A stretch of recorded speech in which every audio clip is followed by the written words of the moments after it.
Wisconsin Broadcasters Association Hall of Famer Bob Berry ruled Milwaukee's airwaves in the 60s and 70s. He spoke with countless musicians and celebrities over the years.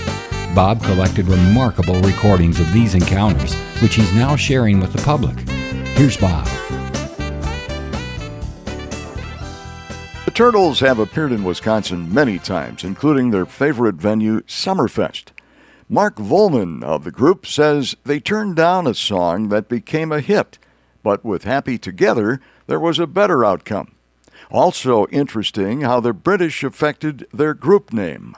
Well, it's always easy to interview one of the Turtles because so much has happened in their career. We could spend an hour here, but Mark Vollman is on the air with us this morning from the Turtles. And you guys are crazy. I think the last time I saw you was at the Abbey in Lake Geneva. Oh, yes. Well, that was probably the 1984 or 85 Happy Together tour. That's right.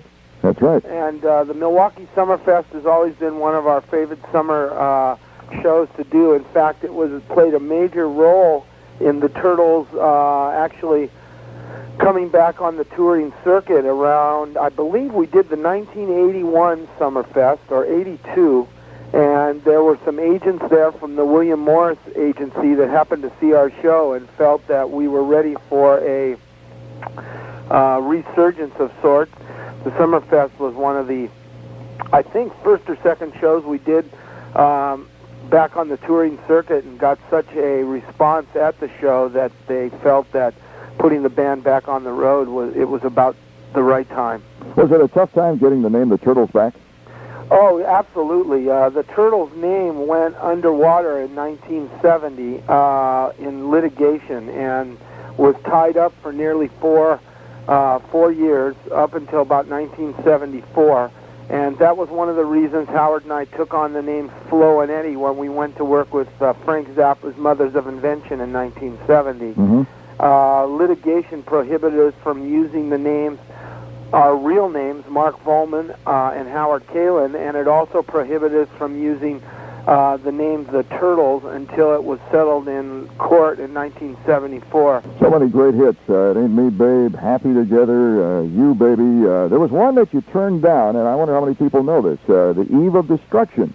Well, yeah, that was one of the major records that has kind of a both ways. It was bad because we lost out on a record that was going to surface in 1965 as a major hit record for Barry McGuire, but I see it the other way as being probably a really positive thing for us also, because it would have probably stifled our potential career, because it may have flung us into kind of a protest, real significant protest bag that I feel would have been very hard for us to kind of recuperate from. Yeah, and then, of course, then there was another group, the Vogues, who rejected a song called You, Baby, and the Turtles recorded it, and it went gold, so... Well, yeah, it kind of, we got paid back for that. I think also the story of Happy Together being turned down by,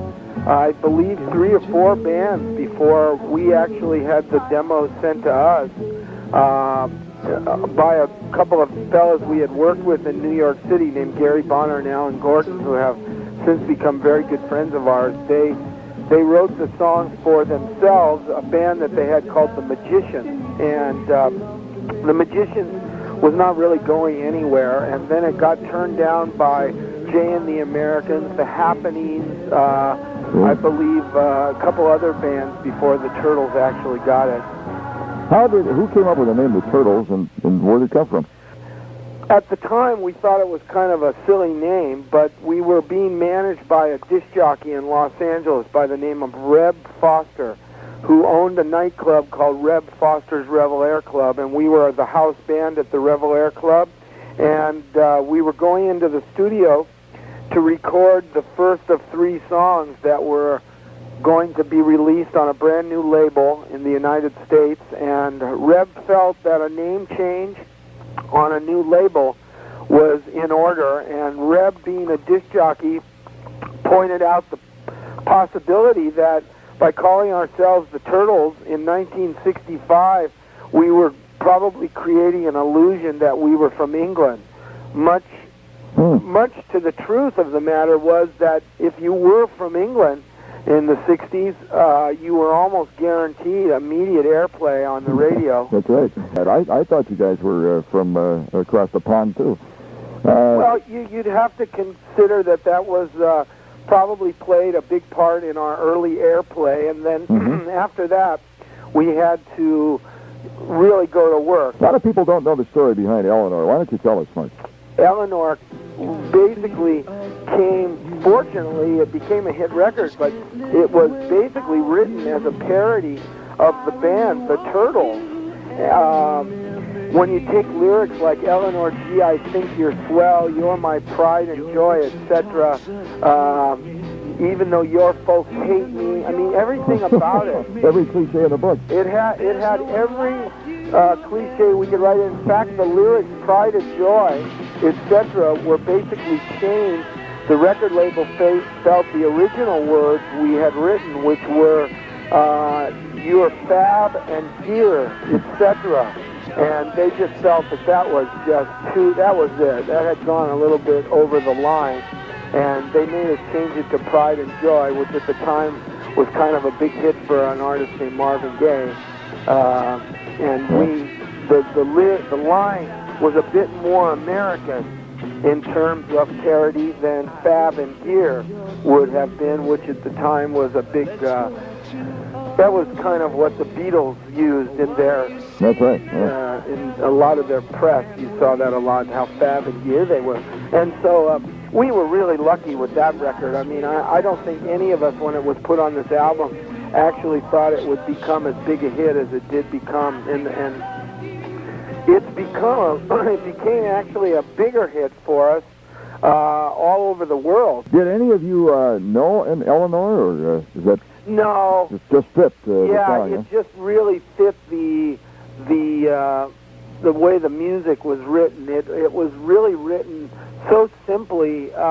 We just took the structure of Happy together, and if you play the records kind of next to each other, there's an awful lot that there's a certain sameness to them, where the verses were very kind of modern, kind of in the minor key, and kind of soft and sensual. The choruses erupted into grandiose major chords that kind of portrayed the payoff. That was kind of the Turtles' style, even from our first record, It Ain't Me, Babe, was the kind of quiet mystique of the verses leading to the big pounding out choruses. And other than You Showed Me, most of the hit records that we had during our run as the Turtles was that style of record. And do you always get up this early to do this? I swear. We appreciate you getting up this early to do this. Yes, and it is early, and rock and roll was never meant, people like me were never meant to be up this early, Bob, I got to tell you. Hello, Milwaukee. This is Mark Vollman of the Turtles. Remember, Happy Together. And how about Eleanor? Gee, I said, boy, is it early. The roosters are crowing, and the orange juice is moldy on the table. And it's been there since yesterday. And Bob Berry, every morning, I don't know who listens to you. I don't know who would, but Bob, it ain't me, babe. Bob Berry, WOKY, Mighty 92. Thank you for listening to Bob Berry's Unearthed Interviews. Be sure to subscribe and rate our podcast on iTunes or wherever you find your podcasts. You can find all the episodes at WisconsinBroadcastingMuseum.org. Check out Bob Berry's book, Rock and Roll Radio Milwaukee.